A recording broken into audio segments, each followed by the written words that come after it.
When production started for Season 2 of One Piece live action, there was quite a bit of discourse online about the casting of Charithra Chandran for the part of Vivi. In fact, we released a whole video where we talked about the history of film and TV studios discriminating against Arab actors by replacing them with Indian actors, and we exposed the anti-Arab bigots who run the studio producing the show. Go check that out if you haven't seen it. With the release of the new trailer for the season, which gave us our first look at Chandran in the role, the discourse has not only returned, but reached a fever pitch.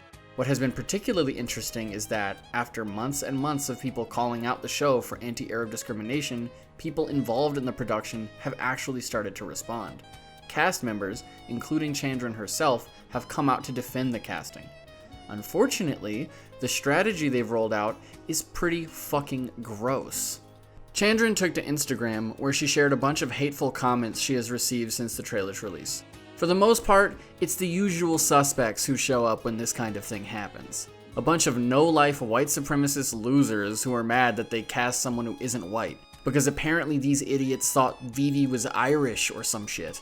These people don't know anything about the series. They're just right-wing trolls who latch onto stuff like this to feed their paranoid delusions about the Great Replacement and white genocide. They're the same people who were freaking out about Star Wars a decade ago, or wokeness in Marvel a few years ago, and they'll keep freaking out until they die because that's all they know how to do. They're basically not conscious or sentient, just racist drone bots set on autopilot. Fuck them. But among those comments, Chandran put this one, which says, "I hope you're proud of yourself for stealing roles from Middle Eastern actors." Well, now, that's a completely different thing.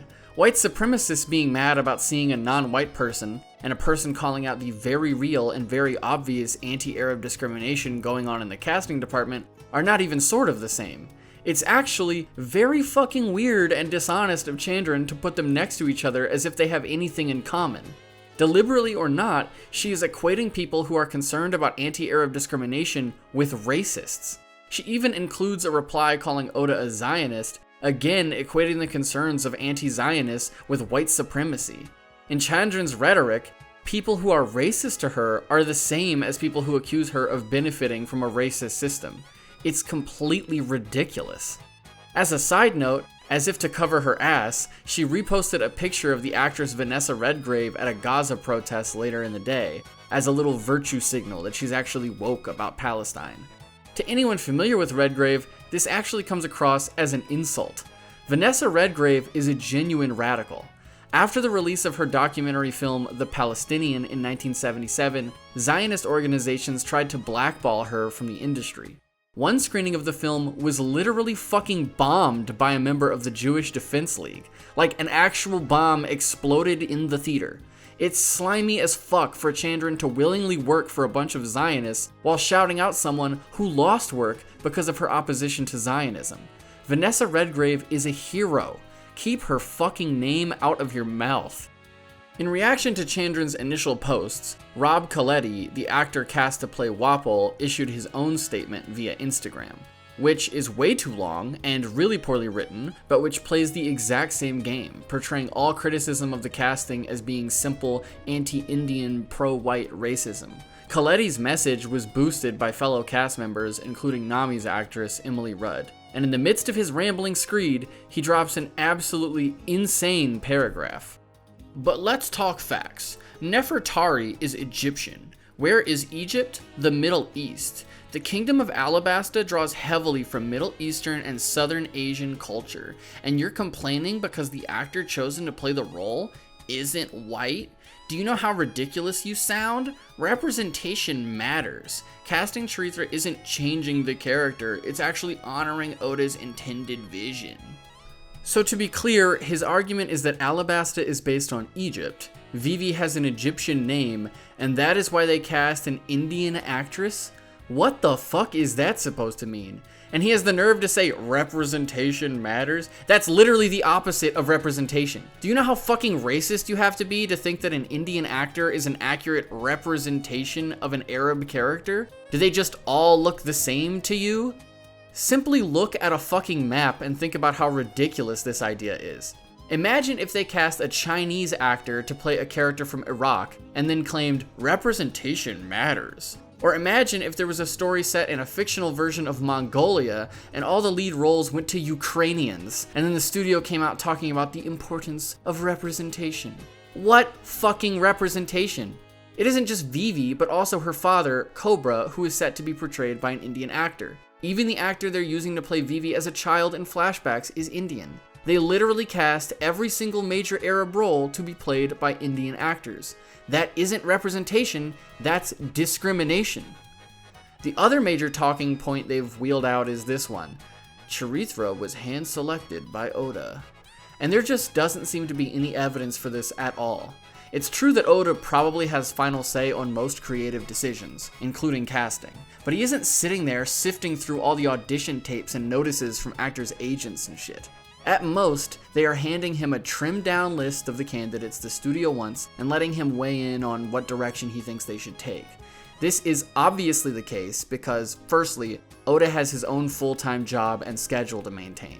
He doesn't have time to play casting director as well. Secondly, Oda doesn't fucking speak English, so it would be demented of the studio to let him be the sole judge of who gets cast in the English language live-action show.